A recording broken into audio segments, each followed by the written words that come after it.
Interesting story caught my eye today. 4 Toronto area paralegals stand accused in an alleged corruption scheme that wrongly eliminated convictions for traffic tickets. The 4 were charged with breach of trust, fraud over $5,000, uttering forged documents, and conspiracy to commit an indictable offense. None of the private practice paralegals have been suspended. None have criminal records.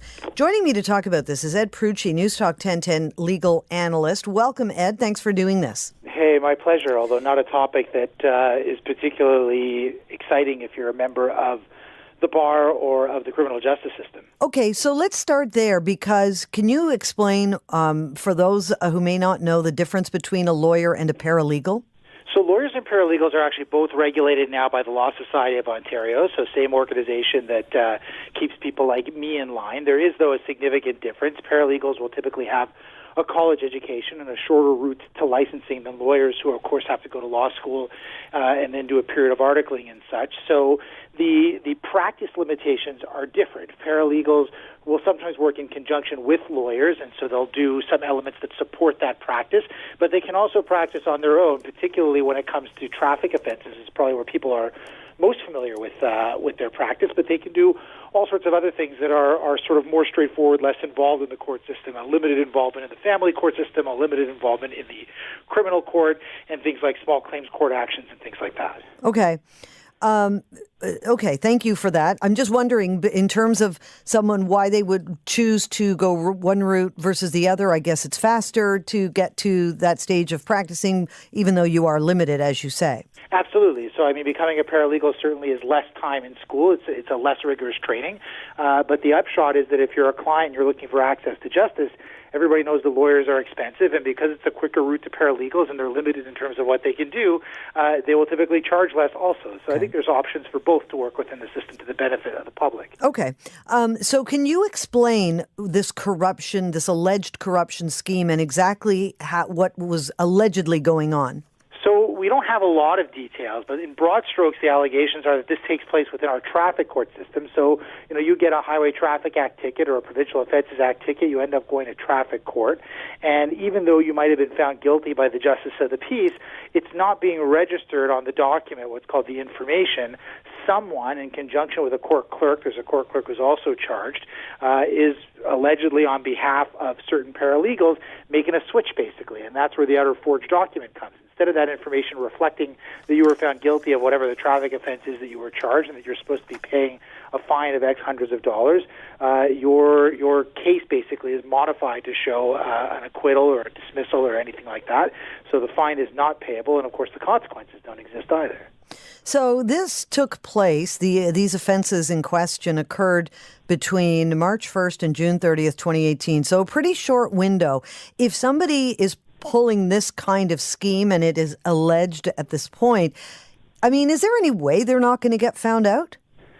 It's sad to say, but there have been allegations like this before. It doesn't happen with frequency, but you can imagine that especially if you're internal, so you work within the system, you're a court clerk, the papers that are in front of you are really, really, really important stuff. So yes, the judge says something, and you're supposed to be marking down what the judge says, and the judge signs off on a document. But if the court clerk in the back room afterwards makes a switcheroo or makes some modifications, and then that's what gets entered into the computer system. I mean, it's the all-knowing computer system, ultimately, that spits out fines and demerit points and all of the things that are associated with those. So, can you get away with it in isolation? Probably, if enough people are willing to play the game. Can you get away with it for months or years at a time in large numbers? I would think the answer is probably not, and that's allegedly what's happened here, that too much of this was going on. The numbers that we're hearing is over a number of months, some $30,000 worth of fines were switched basically to acquittals. The dollar value is not what worries me, right? It's the damage that does to the administration of justice that concerns me a lot more. $30,000 is quite a few people who are being turned guilt to innocence. When I hear, I don't encourage illegal behavior whatsoever, but when I hear about stuff that people do or are alleged to have done, I always think to myself, if you're going to try to pull something like that, be smart about it. don't do that much. Or, we had a case last night where a guy was stealing from his brother, who was the famous comedian Dane Cook, and ended up writing a check to himself for $3 million. Like, take 100,000 at a time. Something that's not going to be noticeable. Like, it almost seems like people get carried away and think that they just will not get caught. Well, look, it's easy enough to say. Sitting in my office, we joke a little bit that you never end up necessarily with the smart people in your office, because you would think if somebody really was smart enough, they wouldn't have gotten caught. Right. And so we never know what those numbers are like, how many people get away with something like this. But there is an enormous temptation. I've certainly seen it time and time again in cases of all stripes, of all sorts. It's nothing to do with whether you're a lawyer or a paralegal or somebody who has nothing to do with the justice system at all, where you probably could, unfortunately, have pushed the envelope a little bit, but if you do it enough times, that becomes more difficult. I would say, though, I've seen exactly the opposite as well. People who I have absolutely no doubt have never done anything wrong, and they are pushed by circumstance, stupidity, their own greed to do something wrong. Once they get caught right off the bat, boy, the penalties are huge. So, it cuts both ways. This allegation here is one of coordination, and one that seems to take place over quite a period of time and is alleged to involve a lot of people. So we'll have to see as the disclosure comes out and as court hearings start to take place, what was the nature of this? How many people knew what was going on? How long was it happening? And how did the whole thing go down? Will the Crown be able to prove its case? They're not always the easiest thing to prove with these documents. Sure. And, it's interesting what you just said, because I was going to ask you what probably sounds like a dumb question, but I always wonder in situations like this, is there any way that any of them didn't know that what was going on was wrong?